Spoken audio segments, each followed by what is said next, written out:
Hey guys, be sure to like and subscribe, and give me a thumbs up too. But anyway, guys, I want to talk today about the expat evolution. A lot of people that are retiring are kind of evolving into their new life, and it's definitely bringing a ton of changes out there in the world. Because one thing I notice is that we have the new van lifers online, the people that are retiring and hitting the road with their RVs or living in their vans or whatever. And some of those reasons are for financial reasons, I notice, and they choose to stay in the United States, but they live in a vehicle. And some of it's, like I said, because of poverty or what have you. And some of these people are actually very wealthy people also, and they're hitting the roads and they're going out hiking. They're living on BLM land, BLM campgrounds. There's also long-term campgrounds down in, I believe, in Arizona it is, and I think in Nevada, and also I think in New Mexico, okay? And these people are traveling like crazy. They're camping out in the desert during the winter because it's really hot there. During the summer, it's kind of hard to live there, but they do live there during, all the time. And some of them stay there really long term. They might move from one campground to another, some of these long term campgrounds, and they have AC and they have their generators and all that stuff. And it's kind of cool because they have places to get potable water and to dump your tanks and stuff like that.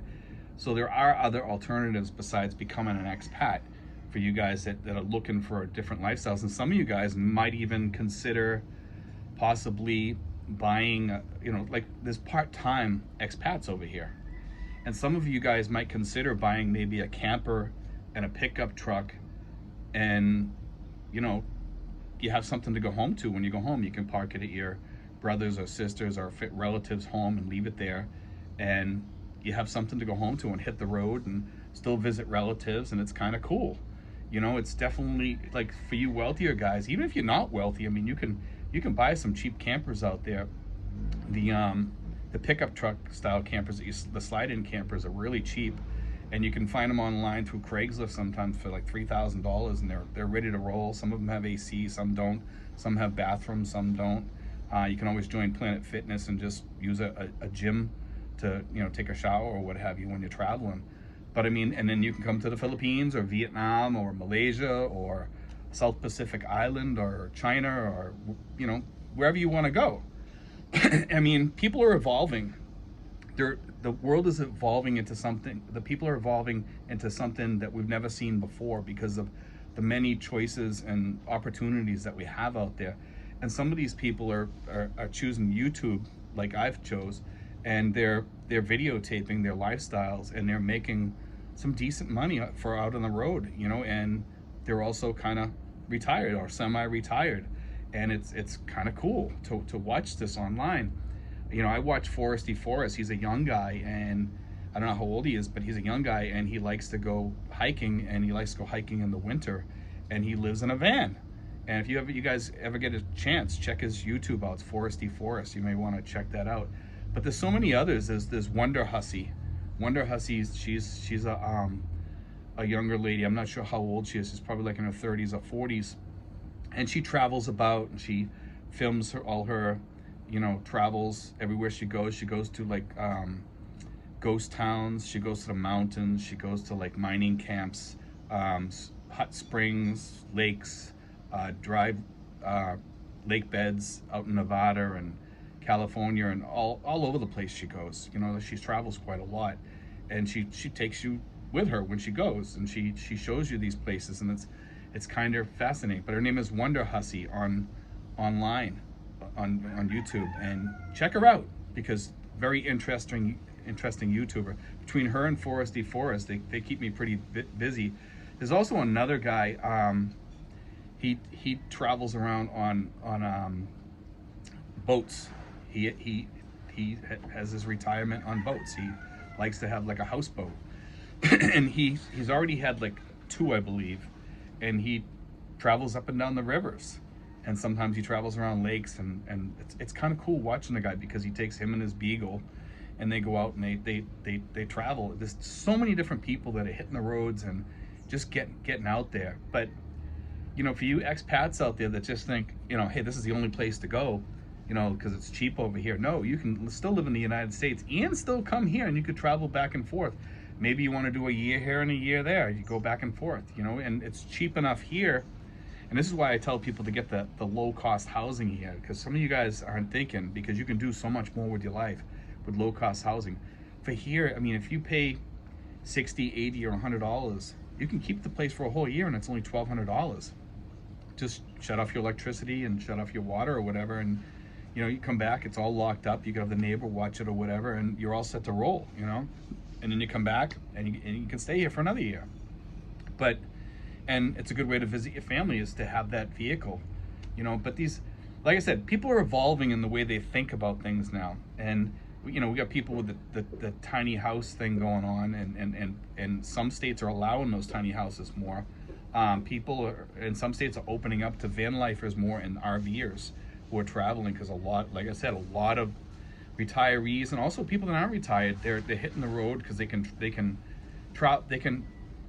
can work from home. So they just, as long as they have internet, they can work from an RV.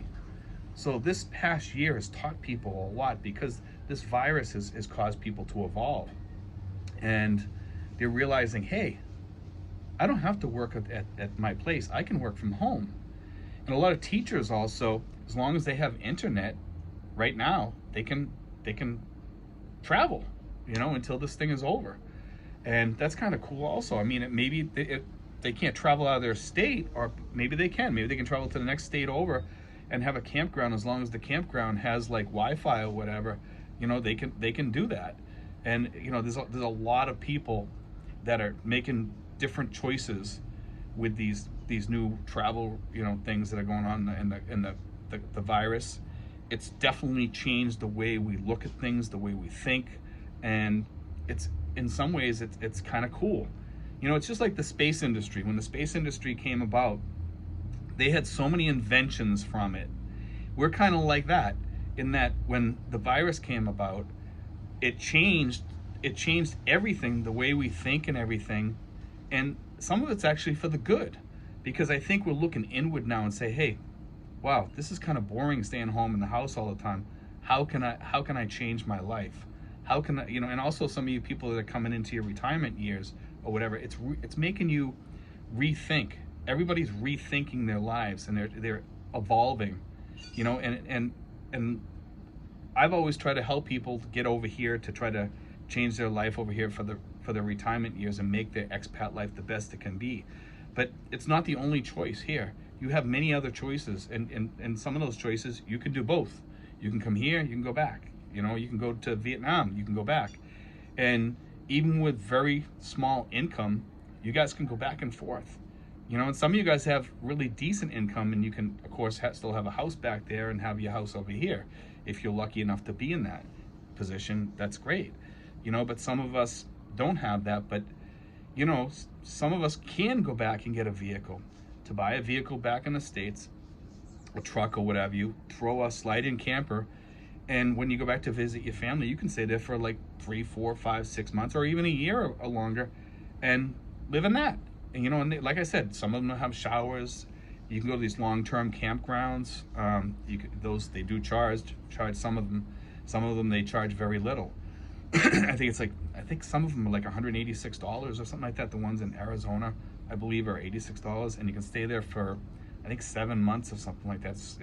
It's quite a long time, and then you can just move on to another one, I believe, and start over there.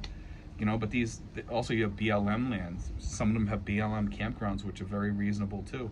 You know, if you live in the Southwest, you guys have so many options there. Even in New England, you have options. There's still campgrounds around, but you do have to pay for them.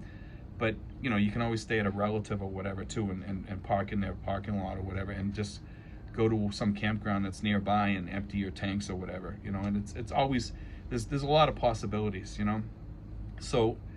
But this evolution that's going on in the world today, I really find it fascinating, because everybody's kind of finding themselves, and they're kind of liking it, you know, that the fact that they are finding out who they are and who they can become and their potential in the world today.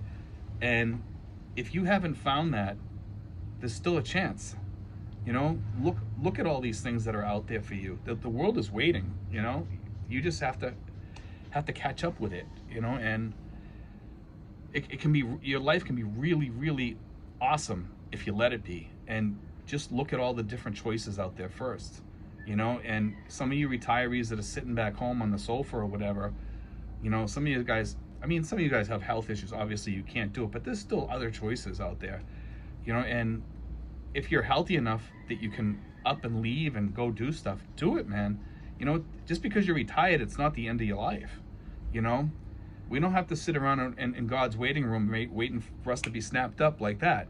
You know, we can be out like I am, you know, and doing things and enjoying life, you know. And don't let this current mess that we're going through now hold you down or hold you back. You know, don't let it hold you back.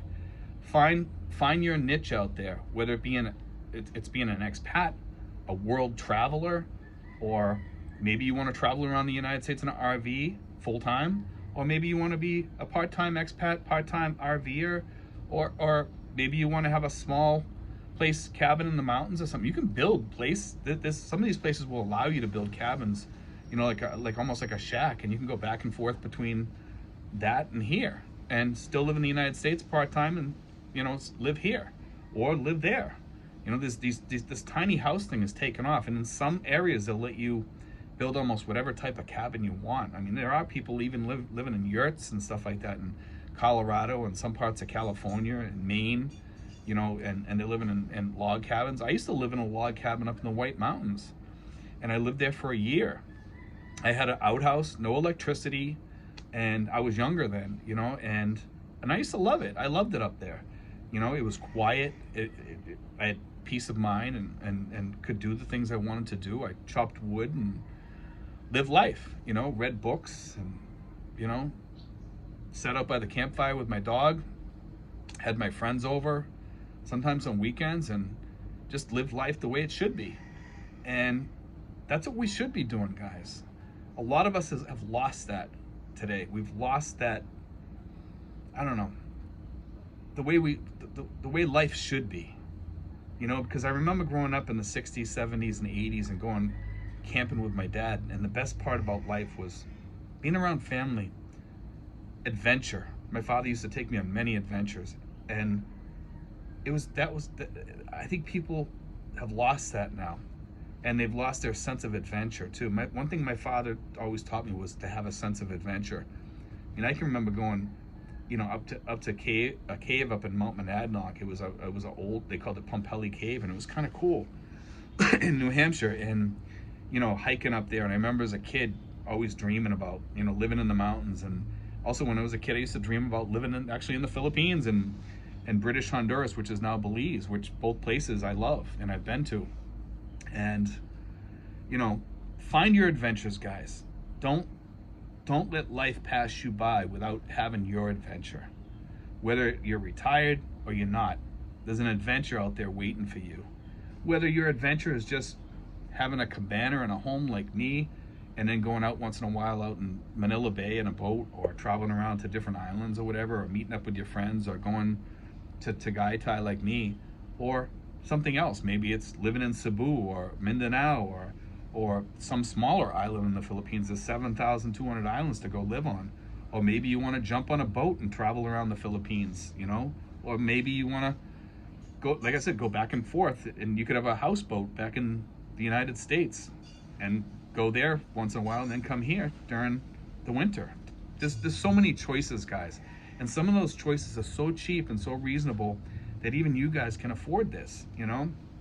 And living a minimalist lifestyle, if you have some money in your pension that's coming to you, especially you guys that are on higher pensions, if you live a minimalist lifestyle, you can do so much more with that money than what you're doing now. Because a lot of you guys go out and you get these big houses, and I keep trying to impress this upon you guys. You can be doing so much more with that money. And some of you guys are capable, if you're living over here, to save some of that money. And like I said, buy a camper back home, and a truck or a houseboat or a small home back home, like a tiny house or whatever, and go back and forth. Life has so much to offer, guys. Find your niche, you know?